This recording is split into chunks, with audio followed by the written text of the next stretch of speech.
మన జీవితంలో మనం భవిష్యత్తులో ఏ మార్గంలో వెళ్ళాలి అని డిసైడ్ చేసేదే 10వ తరగతి. అటువంటి 10వ తరగతి పరీక్షలు రాసేటప్పుడు చాలా జాగ్రత్తగా రాయాలి.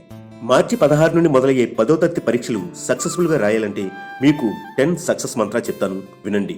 చాలా మందికి పరీక్షలంటే చాలా భయం ఉంటుంది. ముందు ఆ భయం పోవాలంటే మీరు మనసు ప్రశాంతంగా ఉంచుకోవాలి. నెంబర్ 1, ఎగ్జామ్ వాళ్ళకి అడావుడి లేకుండా వీలైనంత ముందుగా చేరుకోండి. నెంబర్ 2, పరీక్షకు కావాల్సిన సామాగ్రి మీ దగ్గర ఉందో లేదో ఒకసారి చెక్ చేసుకోండి. నెంబర్ 3, ఇది చాలా ఇంపార్టెంట్, పరీక్ష రాయబోయే ఒక 5 నిమిషాల ముందు మీ మనసును చాలా ప్రశాంతంగా ఉంచుకోండి. నెంబర్ 4, ప్రశ్నాపత్రాన్ని 1కి 2 సార్లు చదువుకోండి. నెంబర్ 5, తెలిసిన ప్రశ్నలకి జవాబులు ముందుగా రాయండి. నెంబర్ 6, ప్రతి ప్రశ్నకు నెంబర్ వేశారో లేదో చెక్ చేసుకోండి. నెంబర్ 7, పరీక్ష రాసేటప్పుడు సమయపాలన చాలా ముఖ్యం. నెంబర్ 8 కూడా చాలా ఇంపార్టెంట్, మీరు రాసే పేపరు కొట్టివేతలు లేకుండా అందంగా ఉండేలా చూసుకోండి. నెంబర్ 9, ప్రతి ప్రశ్నకు వదిలిపెట్టకుండా తెలిసిన మేరకు జవాబులు రాయండి. నెంబర్ 10, చివరిగా పేపర్ ఇచ్చే ముందు మీరు రాసిన జవాబులు వెరిఫై చేసుకుని ఏవైనా తప్పులు ఉంటే వెంటనే సరి చేసుకుని ఇవ్వండి. ఇదే సక్సెస్ మంత్ర.